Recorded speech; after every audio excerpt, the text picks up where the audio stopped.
Hello and welcome to another episode of Conversations with Alison J, The Journey to Here. I'm Alison J. Please remember to subscribe to the channel, like the videos and share. Today we will be speaking with Dr. Lauren McCullough about the study Voices of Black Women, a groundbreaking study launched in May of 2024, led by the American Cancer Society. The study's aim is to figure out the underlying causes behind the disproportionate numbers of Black women who die from cancer-related illnesses. The Voices of Black Women study's focus is to better understand cancer and other health conditions among Black women, to drive a deeper understanding of cancer disparities, the largest study ever to focus on cancer risks and outcomes for Black women in America. Until this study, Black women have been woefully underrepresented when it comes to medical research. In fact, the vast majority of biomedical research was conducted exclusively on white men until laws and regulations were passed requiring the inclusion of women and minorities in clinical studies funded by public monies, like those from the National Institutes of Health. It is also documented that until the 1990s, most approved devices, medications, and vaccines were exclusively being tested on heterosexual, non-disabled, seemingly healthy white men. Dr. McCullough is the co-principal investigator for Voices of Black Women. Her role at the American Cancer Society is to contribute to the growth and diversity of their supporters and lead scientific efforts in breast cancer, social epidemiology, and outcomes research. Her primary research interests are in cancer disparities and cancer outcomes. Her research goals are to improve cancer prognosis in marginalized populations using a multi-level approach to identify targets for pharmacological, behavioral, and policy intervention. It is important to mention that Voices of Black Women is not a clinical trial, but has a goal of enrolling over 100,000 Black women to participate in research. The groundbreaking Voices of Black Women study will focus on lived experiences to improve outcomes for the next generation. Lauren, thank you so much for joining us here on Conversations with Alison J, The Journey to Here. And I must admit, when I read the article in the magazine talking about this, I had to immediately do some research and reach out because I've done a previous podcast on Black maternal mortality rates. So you hope that the mistreatment and the disparities in treatment are isolated, but then you get to learn that they're really not. Yes. So, which is quite disheartening, but unfortunately is a sad reality. And what I wanted to also ask you, before we even go into your work and why this line of work? What was it about this line of work and cancer research that drew you to this line of work? Yeah. So I've always been interested in health, even as a young child, thinking I wanted to be a medical doctor. And so health has always intrigued me. When I was a sophomore in college, my father was diagnosed with cancer, and just helping and watching him navigate the health system, especially in an oncology setting, was really eye-opening to me. He ultimately succumbed to his cancer about 6 months after he was diagnosed. And I remember sitting in, I was pre-med at the time. I remember sitting in classes and you're talking about the biology and the physics and the chemistry. And I was like, well, what about all these other things? What about like the access? What about the neighborhood drivers? Like, what about all of these things that are more social or not necessarily biologic, right? Because when you think about it biologic, then it feels like it's something wrong with the person rather than thinking about like the systems which people have to navigate to have optimal health. And so that was when I decided to sort of move into public health. And obviously, because of the connection with cancer, I became a cancer epidemiologist. Well, firstly, I'm so sorry to hear about the passing of Thank your you. father. It can't be easy to watch a loved one suffer and struggle with ill health, and then, as you mentioned, eventually succumb to it. And when you mention about the biology of things and looking at the person itself, when I read the article, it says, why are so many Black women in particular, dying Yeah. from cancer? And from your work so far and what we know, that because we know it's still in the very early stages, what have you learned as to why this is? Because you can imagine, as a Black woman myself, and I'm looking at this, it's staggering as to why so many of us are dying from cancer. Yeah. So we like to say that it's multifactorial, meaning it's not just like one thing that is happening or that Black women are exposed to, but really over many different things. And we Mhm. say also many different levels. So there is that biology, which is obviously very important for cancer, but then there are also things about neighborhood environments that drive cancer. And then there are things about our systems and our policies that determine whether or not someone would have a good outcome versus a bad outcome. And so multifactorial and multi-level.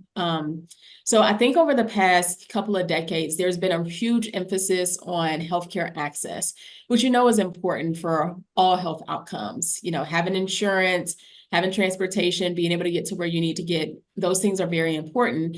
But in some of our early work, what my team has been able to sort of show is that even for Black women that have access, so they have insurance, they live in a higher socioeconomic neighborhood, they have among the worst disparities. And so what we often see is that for our white counterparts, as they move up in terms of SES and access, they have better health outcomes. For Black women, you don't see that nice progression. And so it's a term called diminishing returns, that even as we progress in terms of income and insurance and our neighborhoods, we don't experience the same benefits. And so this was really intriguing to me because we can't just say, get a better education, get better insurance. There are other things that are driving it.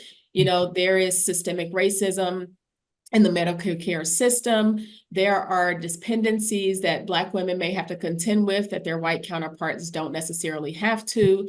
When we think about access, we typically think about, well, in your adult time, do you have access to these things, without considering the generational aspect? So, maybe you had poor health as a child. Maybe your childhood experience exposed you to certain things that helped your cancer initiate and then progress. And so it's really taking a step back and thinking about a woman's sort of total experience to why we're seeing the disparities that we do. This is so alarming because, to your point, you would really think that the higher up the socioeconomic ladder you go, you have accessibility to better healthcare. But when I did that previous podcast about the mortality rates for Black women, the the woman that I spoke to, her name is Wanda. It was her daughter that passed. Her daughter had 2 degrees and worked for the CDC. Yeah. So, and so you look at it, just like, okay, so it's quite easy to say, as you said, get a better education so that you can get better healthcare and so on and so forth. But for Black people, we're finding that's not even remotely true, is it?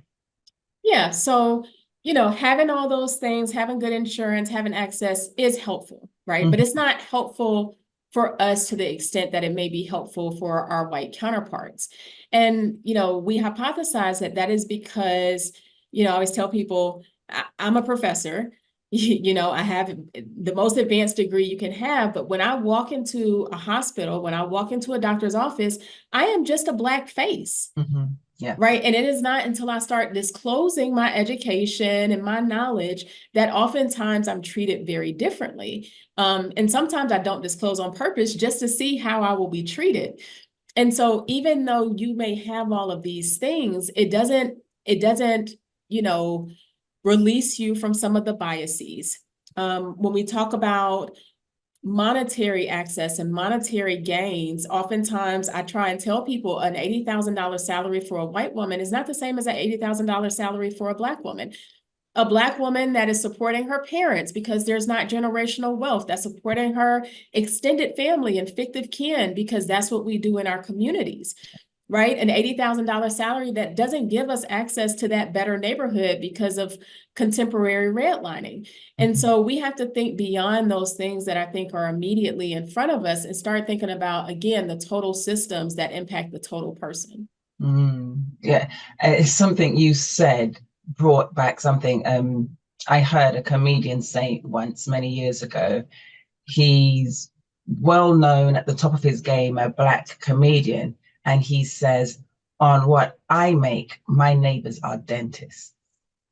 What my counterpart makes, their neighbors are other A-list celebrities in Hollywood. So to your point, you've just reminded me of that. And it's quite shocking and alarming that still in 2024, we're having these types of conversations because in doing the research to talk to you today, I was looking into some of the statistics, and it mentions from the US Department of Health and Human Services offices on minority health, Black and African Americans have the highest mortality rate of any racial and ethnic group for all cancers combined.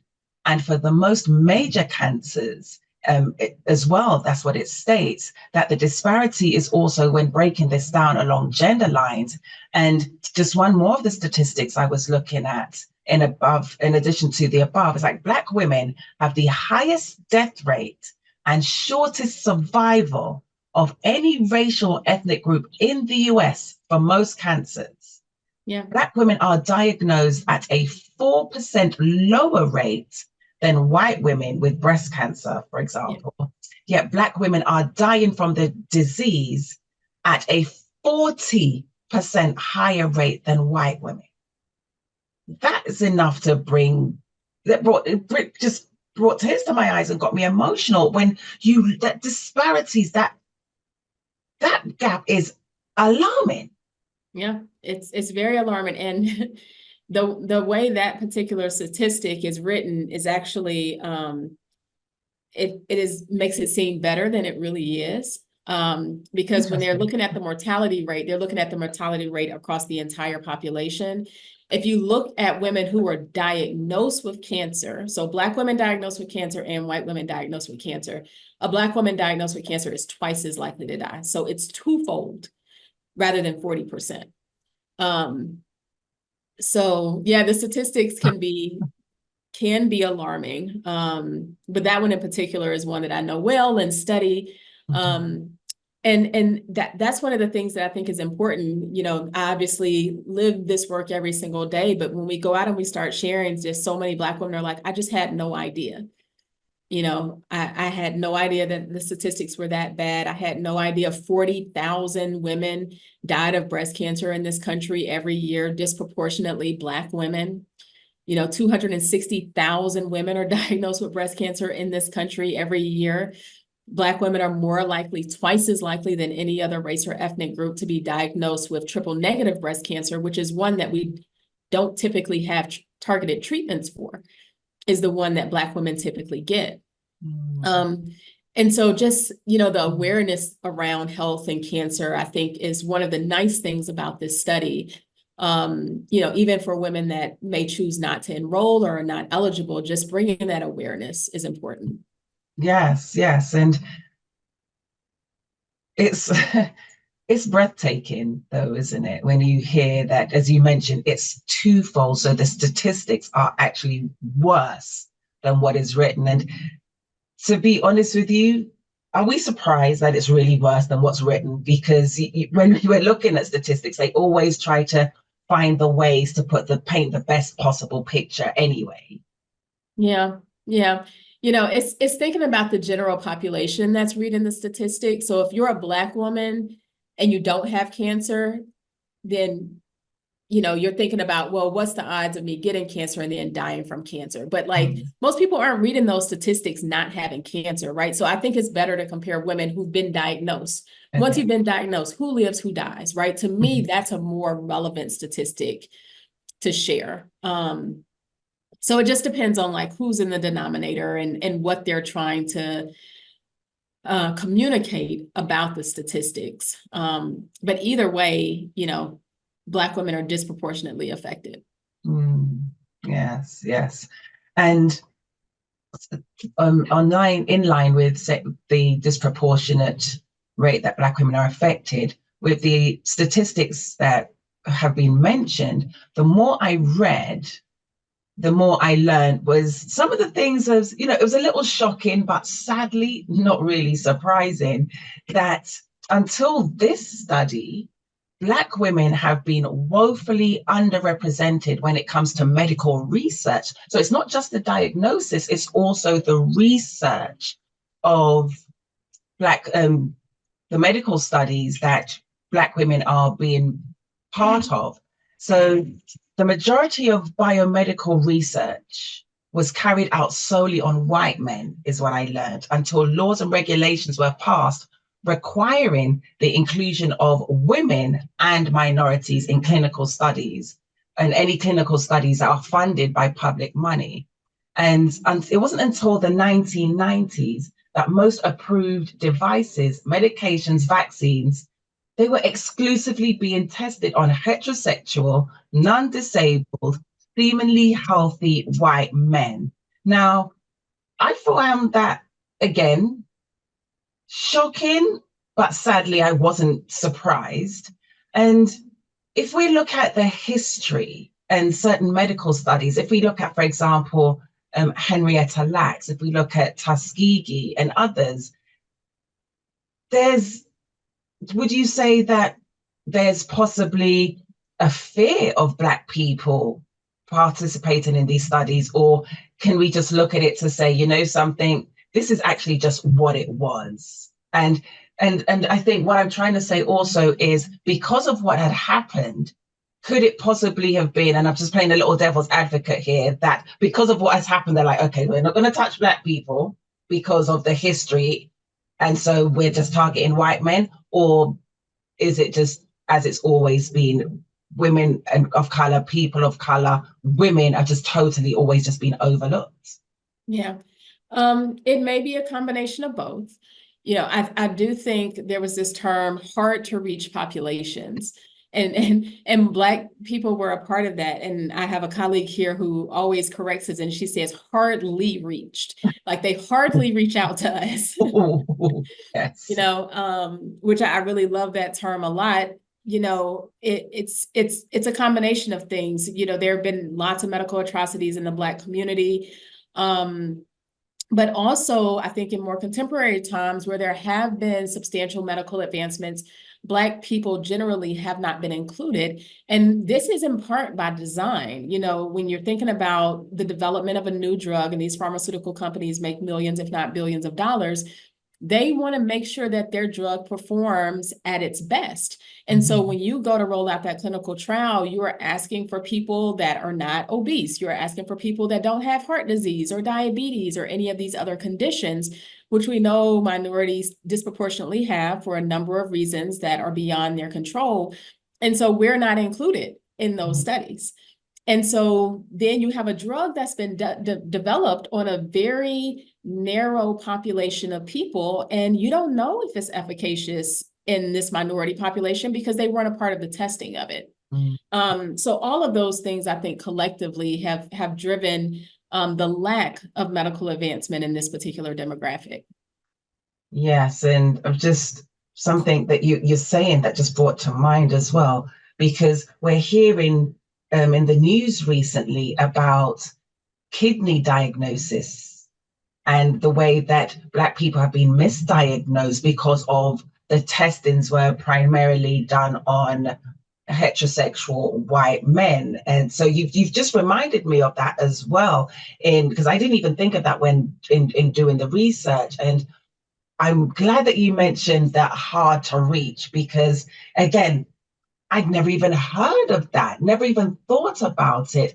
And when you're looking at it, that Black women are absent, because the general consensus, right, it was that the Black women were absent from health research because they were deemed hard to reach. But when you look at it, thinking, okay, myself as a Black woman, what I don't recall there being anything that I could even think about to say that I've been reached out to for research on anything.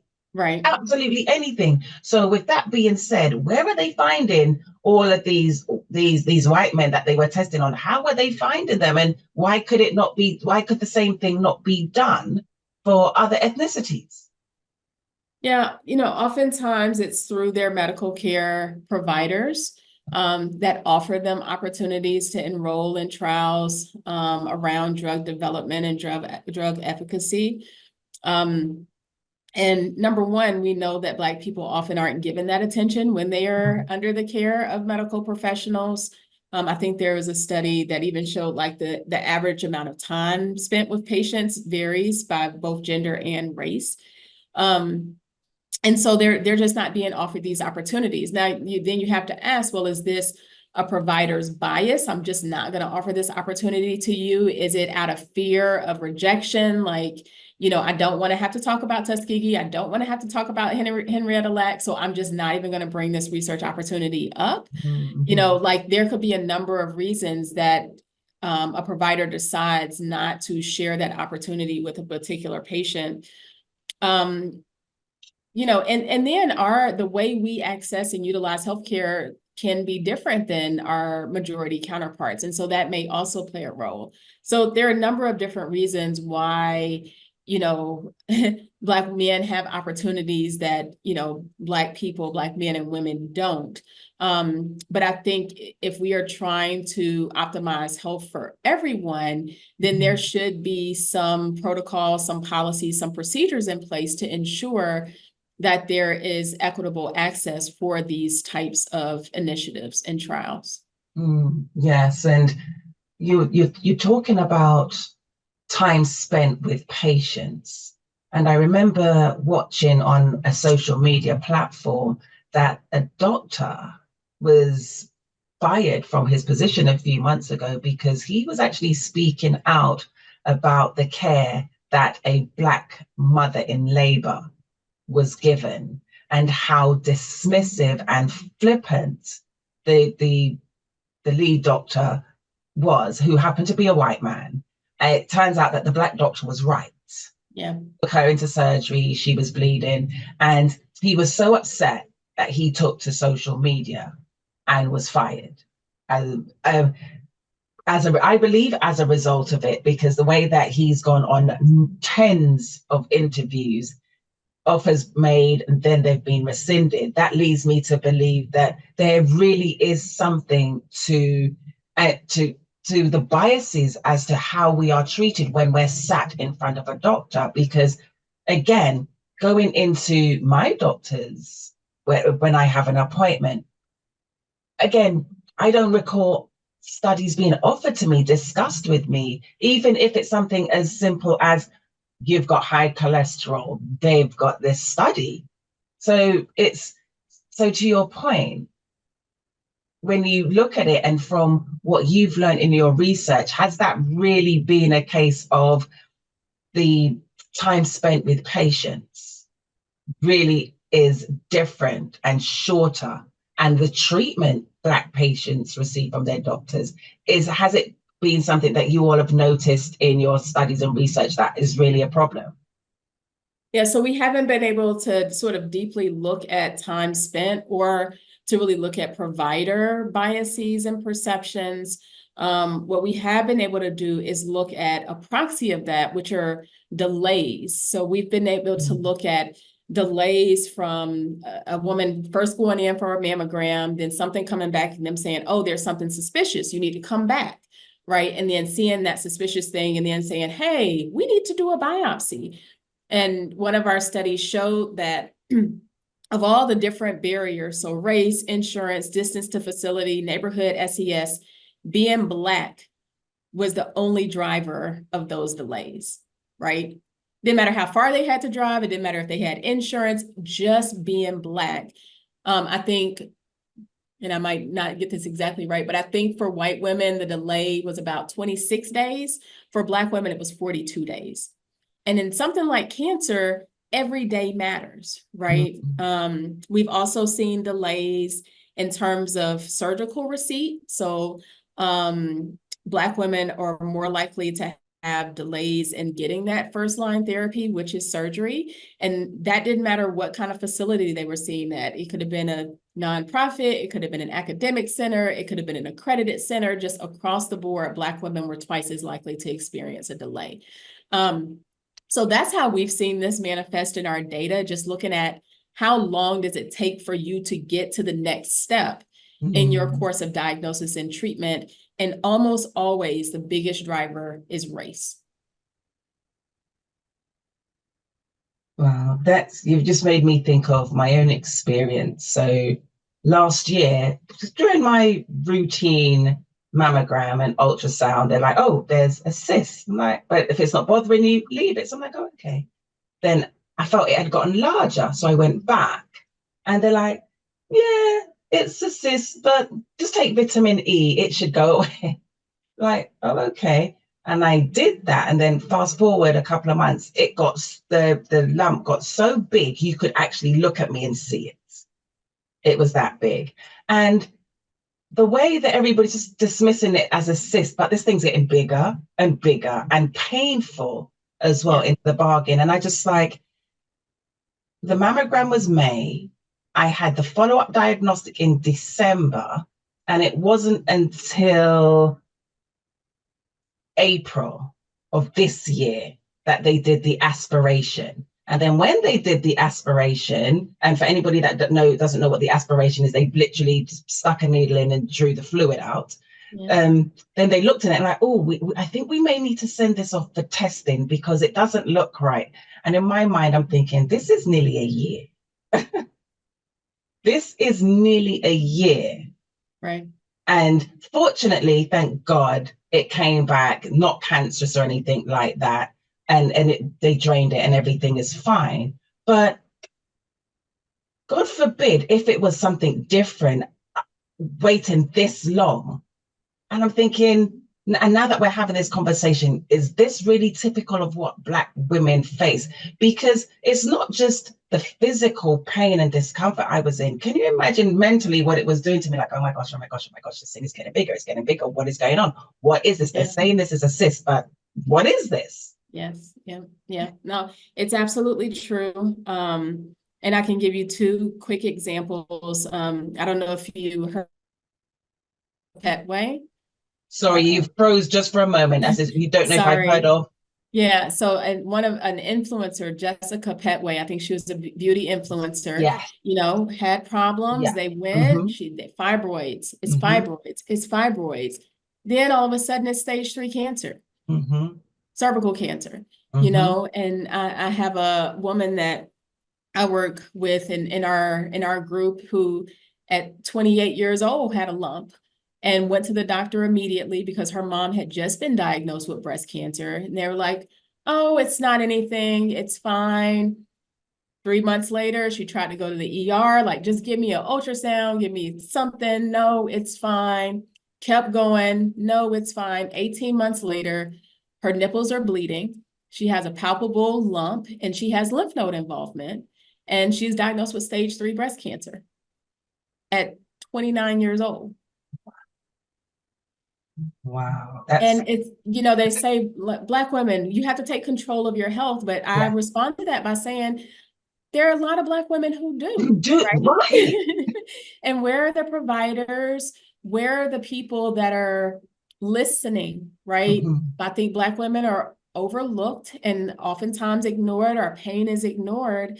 And by the time you get someone who is willing to listen, oftentimes it's too late. And those are the pieces that I don't think we talk about. And I'm glad you said that, because that is why I wanted to have this conversation, because my slogan is, the more we have these conversations, the more these conversations can be had. And you're talking about these two instances, and you just reminded me, because what led to me having the aspiration after having that second mammogram and ultrasound, having that diagnostic and just being told to take vitamin E, nothing else, just told to take vitamin E, I actually went to the ER because I was in so much pain. And can you imagine you just looking at somebody and you can see this lump? And I went to the ER. And when I left the ER and then I went to have the aspiration, they says, so at the ER, did they give you any antibiotics, any pain relief? And that made me think, actually, they gave me nothing. Right. I didn't think of it at the time. It's like, they're like, and so they said, so they gave you no antibiotics, considering this is a cyst that is inflamed. They're like, no, they sent me on my merry way. Yeah. Once they determined from after being in the ER, they did the ultrasound and determined that yes, it is a cyst. It's just that the cyst is inflamed as to why it's so large.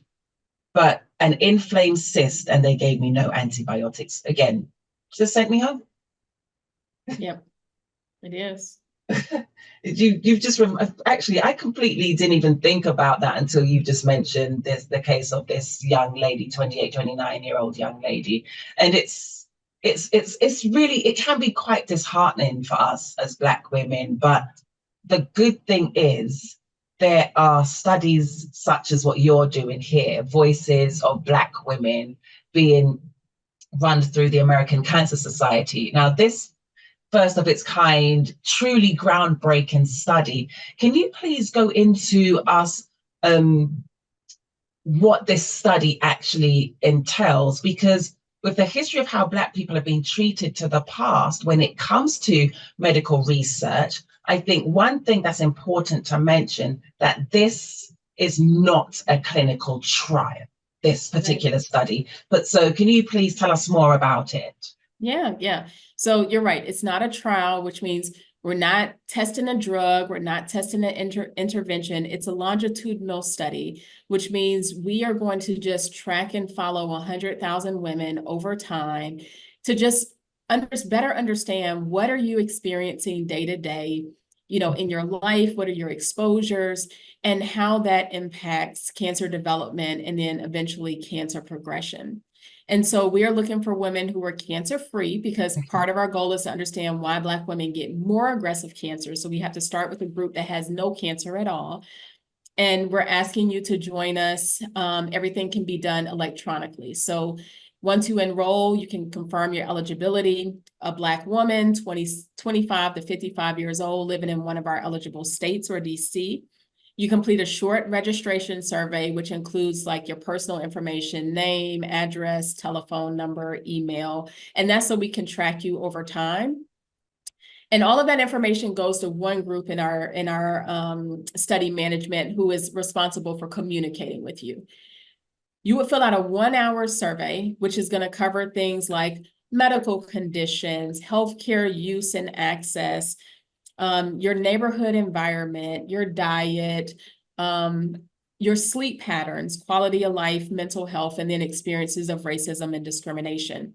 And that survey takes about an hour. It's divided into 3 parts, and you can start and stop it as you wish. You don't have to sit for a whole hour and take the survey. All of that information goes to the research side. And so I think the beauty of this is that that personal identifying information never gets connected to how you've responded to the questions. It's all de-identified for research purposes. Mm-hmm. And that's it. That's all it takes to be a part of the study. We are going to follow up with women twice a year, 2 short 30-minute surveys. Just to get updates. Have you had any new diagnosis of anything? Has anything changed in your life? We may ask some new things about exposures of interest. But what I tell people is it's about an hour per year investment, an hour per year with 100,000 women to really have substantial gains in understanding Black women's health, particularly around cancer. Yeah. Okay, thank you. So nothing intrusive by any means. And as you mentioned, it could all be done online. Now, the question is, I know that we've spoken about the disparity in treatments and so on, but why now? What happened? What caused this study to really come to the fore now at this time? Yeah, I think for a long time, the American Cancer Society has had the goal to eliminate cancer for all people, which is an important goal in the mission of this organization. But it's hard to eliminate cancer for all people when you don't have data on all people. And so many of our previous studies have had large numbers of individuals in them, 1 million people, 300,000 people, but Black women have been largely underrepresented. And so we've not really been able to ask some of the deep questions that we've discussed here. We've not been able to look at intersectionality. So Black women are not a monolith. We can look at the intersection of being Black and living in the South, or, race and religion, or race and, all sorts of other things. And it's not until you have large numbers of people that you can really do those types of analyses justice. And, obviously, I think it's been a hot topic, structural racism and social determinants of health.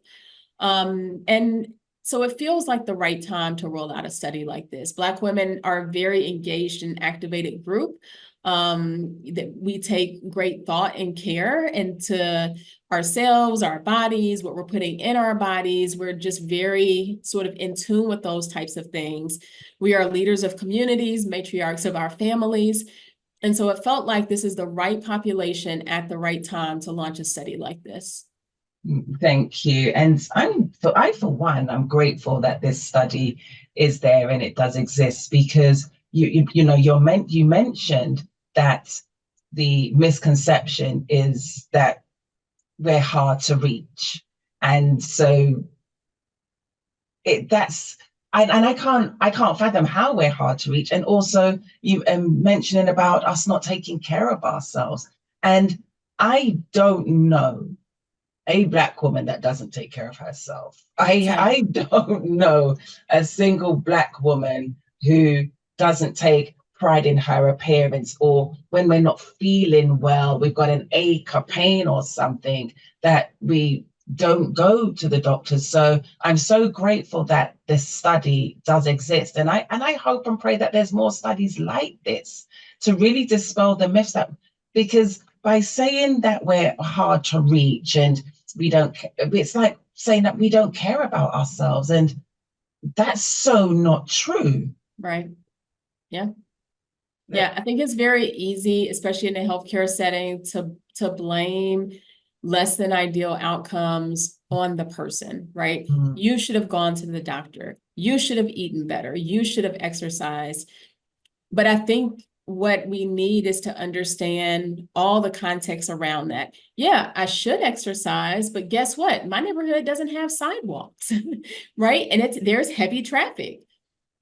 Traffic, which is leading to air pollution, which also can impact my odds of developing cancer, right? Like we have to think about all of these things. And I think as Black women, we do the best with what we have. And I do think that we try and take care of ourselves to the best of our ability. But this cannot just be the sole responsibility of Black women to pull themselves up by the bootstraps. Like I said very earlier, even when we do that, we still have poor outcomes.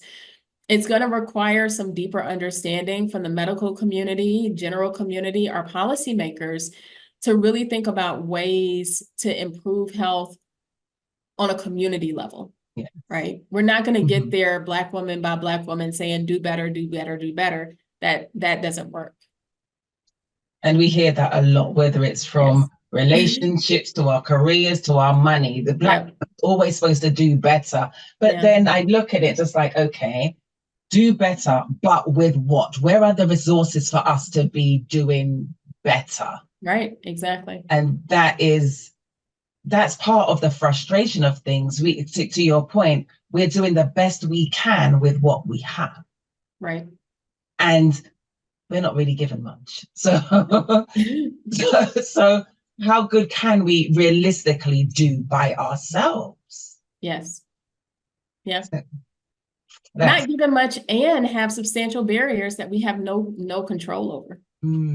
Yes, yes, there is that also, isn't there? And thank you. You mentioned ways that what the study is, but and the questionnaire, but how do women get involved to be able to get this questionnaire? Yeah, we've tried to make it really simple. This is the advantage of having a study that's designed exclusively by women and majority Black women. We've tried to be very cognizant of women's time and resources. So you simply just go to voices.cancer.org and there's a join us button. You click on that button and it'll take you straight in to see if you're eligible and then start the process. Excellent. And I will include that link in the description for this as well. And you did mention the eligibility earlier on, but if you wouldn't mind, can you just mention it again, please? Yeah, absolutely. So you identify as a Black woman, you're between the ages of 25 and 55, never have been diagnosed with cancer, and you live in one of the 20 eligible states or DC. And those states are on our website. You can look at it and make sure that you're in one of those states. Excellent. Now, my question to you is, it mentions 20 eligible states and DC. Why not the whole country? Good question. So when we were looking at the census data, we found that over 90% of Black people live within these 20 states. And so it makes it efficient for us in terms of tracking long-term over 30 years to not have to track an additional 30 states, which will have less than 10% of Black people, and to only track the 20 states where we're getting the overwhelming majority of Black individuals. Okay, that's good to know, because in my limited knowledge of US geography, you would think that, especially when you unfortunately look at the television and these very untrue things that you see, that there's a large Black populations everywhere.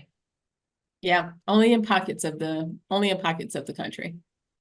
Wonderful. Thank you so much for that. And again, I'll include all of that information in the description. Now, Lauren, just before we close, because firstly, I want to thank you so much for the time that you've taken to really go into details of the statistics, the history, and the study that you're doing. Is there anything else, for example, if there's somebody that watches this and you've already reached your 100,000 women, because I'm hoping that you reach your 100,000 women like very quickly. But if there's anything else that you feel that Black women should and need to know with regards to making sure that they're getting the help that they need from their provider, and that they keep pushing, they keep seeking, if they're not happy with the treatment they're being receiving or the information they're given. Is there anything else that you could tell us? Yeah, I would just say the same thing I say to my breast cancer survivors is you have to always be your own best advocate. I tell folks, your provider knows the science. I'm a researcher. I know the science, but only you know you. You know when something's wrong. You know when something's off. And if you feel like there's something wrong or off, keep pushing until you get somebody that will listen. Thank you. And that's one of the things I think that we tend to really second guess and doubt, because we're not medical professionals. We feel in a certain way. We're told something by our doctors, and then we just take it. Yeah. And then we continue to not feel well. This, and it's almost like this back and forth, isn't it? You go to them, they tell you this, or they prescribe this, it's still not working. You go back to them, and sometimes, and correct me if I'm wrong, could it be that because we're not really given the help we need, we start to feel like a nuisance and then we just leave it alone? And I've often heard that, like, I don't want to bother people. I don't want to be a burden. That is often what I have heard from people, particularly in the oncology setting. But if you don't advocate for you, who will? Right? And it's important that we stand up for ourselves. It's important that we stand up for each other. And it's important that you're heard and your needs are met. And oftentimes we leave these interactions with our needs unmet, and there's still something wrong, right? And so why not push? Why not push to get the care you deserve, the communication you deserve? Because you never know when your life is on the line. You never know. I've had an experience like that myself, and it was incredibly eye-opening. And you just have to, because it could be your life. 100%. And to your point about not wanting to, people feeling like, oh, I don't want to be a nuisance. I've heard this a lot, especially with the older generation as well. It's like, oh, so I'm first generation British, and I can remember hearing a lot of the elder generations like, oh, I don't want to bother the doctor. And Mike, and I'm like, that's what they're there for. Yes, absolutely. Because I would just say that's what they're there for. Bother the doctor. That's what they're there for. But trying to break that mentality. And I think a lot of it is because we've been made to feel like nuisances when we go with complaints, and then that whatever they've prescribed hasn't helped fix that complaint. And then we go back. Because I remember I was having an issue with not keeping food down. The doctor prescribed Maalox, which I don't know if they have that over here, but the equivalent over here would be like Pepto-Bismol. Yeah. And that's what they described. And it took for weeks of me not being able to keep food down, and eventually begrudgingly him just like, oh, okay. Turns out that I had what they diagnosed as gastric retention and my stomach wasn't working properly. Yeah. Like, serious? Yeah. Or going to my gynecologist and have it constantly having to go to the hospital because of my menstrual cycle. My friend says, demand a laparoscopy. It's like, oh, okay. When I went to him, demanded the laparoscopy, he's like, well, why do you want that? My response, because I'm tired of this putting me in the hospital, that's why. It turns out that I had adenomyosis. So, but the levels that we have to go through to your point, and I think sometimes it's exhausting and tiring that we have to do so much advocacy for ourselves, and our medical professionals are not hearing us. Right. Yeah, it is. And that's why I also think it takes a community of people, your sisters, your girlfriends. I've had girlfriends say, yeah, you need to just go to the doctor, take care of that, or you need to take a break. You seem stressed out and you can't pour from an empty cup. So you need to spend some time in you. We need to create communities for ourselves that are going to give us that support, because it is tiring. It's exhausting to constantly have to be advocating. And so when you have communities of people around you that can encourage you, that can do some advocating on your behalf, I think that's always helpful. Wonderful. Thank you. And I think that's one of the real big takeaways from this conversation today. As tiring as it is, as exhausting as it is, advocate for yourself. And we've seemed to have gone away from that. It takes a village. We need to get back to that. Absolutely. It takes a village. Otherwise, we're going to be there by ourselves and probably just burn out and just give up. So, Lauren, thank you so much for taking the time to talk to us and to really dig deep into this conversation. I'm going to include the links so that people can go on the website, get more information, sign up, because we want there to be a waiting list for this study. We want there to be more than 100,000 women coming up and stepping forward. And to be honest, I'm going to sign up. Thank you. I'm going to be one of those. I am definitely going to sign up. So thank you so much for your time and joining us here on Conversations with Alison J, The Journey to Here. Thank you so much for having me. Thank you. You're welcome. Thank you. Bye-bye. Bye.